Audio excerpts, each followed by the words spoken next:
बिस्मिल्लाहिर्रहमानिर्रहीम अस्सलाम वालेकुम दोस्तों। उम्मीद करती हूँ आप सब अच्छे होंगे, खैरियत से होंगे। तो मैं आपके लिए लेकर आई हूँ बहुत ही मज़ेदार और हमेशा की तरह सिंपल रेसिपी। तो फिर से स्वागत है आपका भाभीज़ किचन में। तो आज हम बात करेंगे अपनी किचन में। आज मैं बना रही हूँ सॉफ्ट एंड फ्लफी चिकन नान।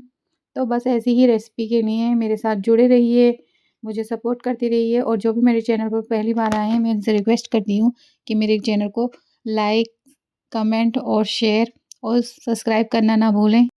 यहाँ पर मैंने चिकन लिया है। चिकन मैंने हड्डी समेत लिया है। आप चाहें तो बोनलेस चिकन भी ले सकते हैं। इसके बाद हम यहाँ पर एक बाउल ले लेंगे बड़ा, और उसके बाद हम यहाँ पर 1 कप दूध डाल देंगे। और इसके बाद मैंने यहाँ पे ड्राई ईस्ट ली है। इसे डालने के बाद आप इसे मिक्स कर दें। इसे मिक्स करने के बाद हम यहाँ पर डाल देंगे आधा चम्मच शुगर, और नमक डाल देंगे अपने टेस्ट के अकॉर्डिंग हम। और इसके बाद हम यहाँ पर डाल देंगे मैदा। मैंने यहाँ पर हाफ़ केजी मैदा लिया था। मैदा डालने के बाद हम यहाँ पर डाल देंगे अंडा। अंडा डालने के बाद यहाँ पर मैंने लिया है 1 कप ऑयल। और इसे डालने के बाद हम यहाँ पर डाल देंगे पानी। 1 कप पानी डाल देंगे। और इसके बाद हमने यहाँ पर लिया है आधा कप दही। और इन सबको डालने के बाद मिक्स करना है इसे। अब हम इसे मिक्स करेंगे हल्के हाथों से। पहले हम इसे मिक्स कर लेंगे, फिर इसके बाद हम अपनी हाथों की मदद से आटे को गूंद लेंगे और एक अच्छा डो बनाना है, ताकि हमारी जो नान है वो बहुत अच्छी बनकर तैयार हो। यकीन माने आप, अगर स्टेप बाय स्टेप इसी तरीके से आप नान बनाएंगे, चाहे आप फर्स्ट टाइम ही क्यों ना बनाएं, बहुत ही अच्छी नान बनकर तैयार होंगी। तो मेरा डो जो है वो बनकर तैयार हो गया था, और उसी के बाद मैंने इसे रेस्ट करने के लिए रख दिया था। रेस्ट करना बहुत इम्पोर्टेंट होता है, ताकि हमारा जो नान है वो बहुत ही फ्लफ़ी एंड टेस्टी बनकर तैयार होता है। इसके बाद जो मैंने चिकन यहाँ पे उबालने के लिए रखा था, तो आप देख सकते हैं यहाँ पर ये गल चुका है। मैंने इसे निकाल लिया है। इसे निकालने के बाद हम इसे ठंडा होने के लिए रख देंगे। और चलिए चलते हैं अपनी जो हमने मैदा का डो बना के रखा था, देखते हैं वो हमारा किस तरीके से बनकर तैयार हुआ है। तो देखिए, ये जो डो बनाया था हमने, ये बहुत ही सॉफ्ट बनकर तैयार हुआ था। तो दोस्तों, जैसे कि मैंने आपको बताया था, मैंने यहाँ पर हड्डी वाला चिकन लिया था। और इसके बाद हम यहाँ पर इसकी हड्डियाँ अलग कर देंगे, और इसका जो सॉफ्ट मीट है वो हम निकाल लेंगे। और इसी तरीके से हमें सारा सॉफ्ट मीट निकालना है। और आप ध्यान रखें कि इसमें हड्डी बिल्कुल भी नहीं जानी चाहिए। और इसी तरीके से हम हाथों की मदद से इसका सारा सॉफ्ट मीट हम निकाल कर रख लेंगे। यहाँ पर आप देख सकते हैं, मैंने इसे हाथों की मदद से बारीक कर लिया है। इसी तरीके से हमें बारीक रखना है। और यहाँ पर मैंने कुछ वेजिस ली थी, जैसे कि यहाँ पर मैंने आल ली थी और हरा धनिया लिया था, और इसके साथ मैंने हरी मिर्ची ले ली थी।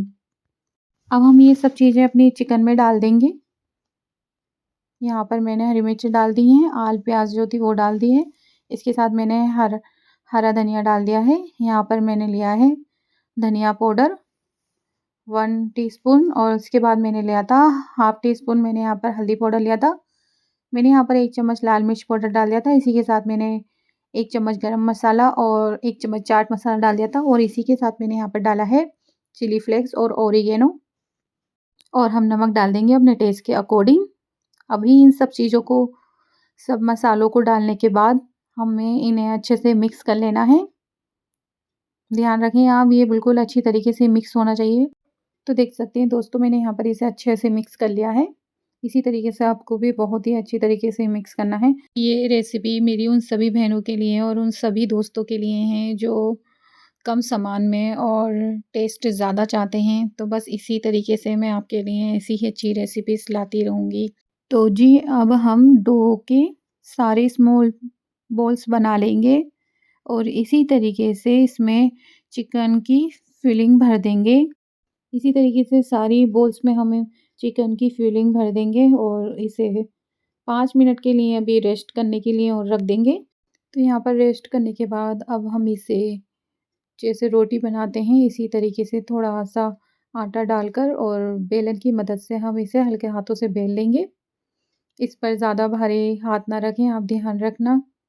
इसी तरीके से हल्के हाथों से हमें इसे बढ़ाना है, बेलना है। यहाँ पर हम एक एग ले लेंगे और इसी के साथ हमें यहाँ पर आधा कप मिल्क लेना है और इन सबको डालने के बाद हम इसे मिक्स कर लेंगे।